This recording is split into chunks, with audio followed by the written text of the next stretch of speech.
Syrians have welcomed in a new year that seems to many to mean a promise of a brighter future after the unexpected fall of Bashar Assad's government weeks earlier. Hundreds gathered in Damascus to sing, dance and watch a fireworks display, many looking forward to a new beginning after the ousting of Assad. Elsewhere in the region, however, the mood was more somber, with many countries still reeling from war and ongoing crises.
Syria's new government deployed dozens of soldiers in the Damascus suburb of Adra on Monday in search of alleged militiamen loyal to ousted President Bashar Assad. Several men were seen being rounded up and taken away in military police vehicles. A security campaign was carried out in Adra town which led to the arrest of the militia leaders in the area, said Abu Yarab, a security official who did not give his full name in accordance with regulations. Clashes erupted last week in several cities across Syria between Assad supporters and the new government, which is led by Islamist rebels.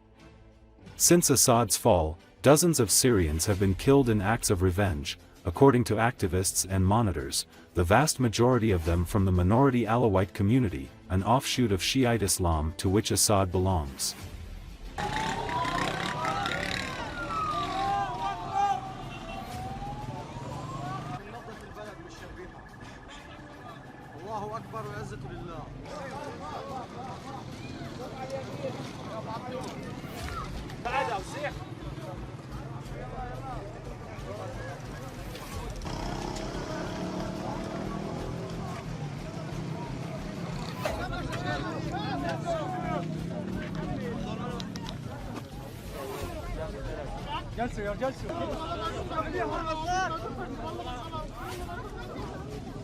تم اليوم حملة أمنية في منطقة عذرا البلد لاعتقال رؤوس الشبيحة الموجودين في المنطقة، والحمد لله رب العالمين تم اعتقال 5 أشخاص من الرؤوس الموجودين في المنطقة.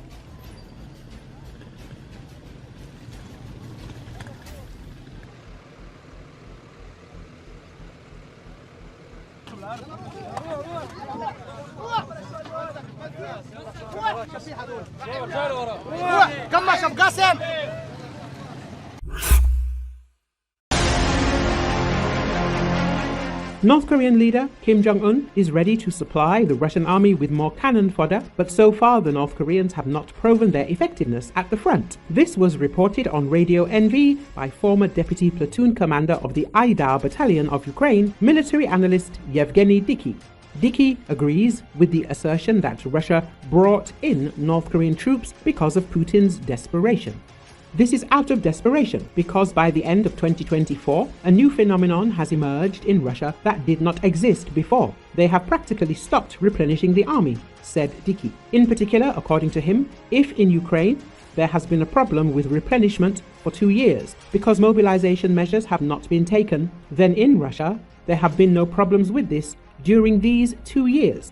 They first created a crisis response. In the fall of 2022, they carried out a forced mobilization of almost 500,000 people and then thus saved their army, their front. They poured these 450,000 into the Surovikin line, and so they held out. Then they pumped out everything possible from the Gulag, and their resource was enough for them for quite a long time. In fact, the Gulag ended, and for the first time in the history of Russia, zones are actually closing because there is no one to sit, said Diki. He said that the Russians had an effective system of buying heads, namely recruiting those who were willing to fight for money. The Russians had an effective recruitment system for money for 2 years, and they relaxed. They decided that it would continue like this. They decided that the only issue was the amount of money. Mercenaries stopped coming. That means they need to increase payments. They will come again. They missed the fact that not only the cost of living was gradually changing, but their geography was changing.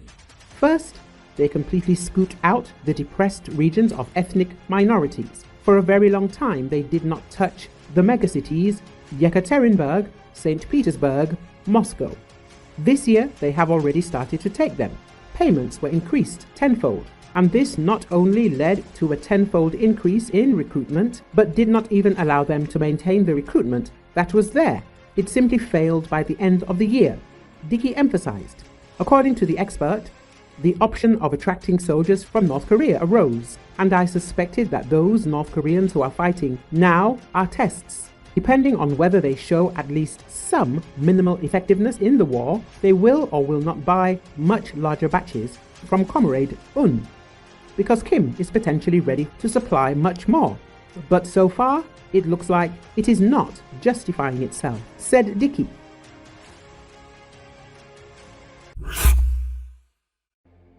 The Transportation Safety Board of Canada is investigating an incident involving a plane at the Halifax Stanfield International Airport, which one passenger described as a rough landing that sparked flames. Nikki Valentine, who was on the PAL Airlines flight, said passengers felt a massive rumble upon landing Saturday night. Amateur video from the scene showed the stationary plane tilted over to one side on the tarmac.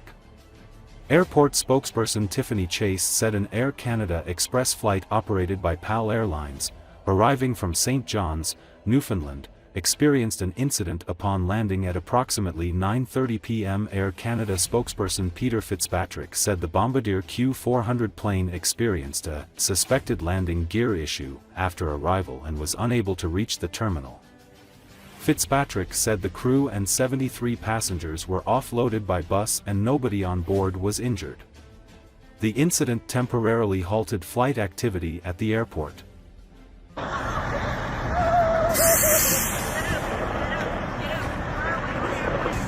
Woo! Go right away. Holy shit.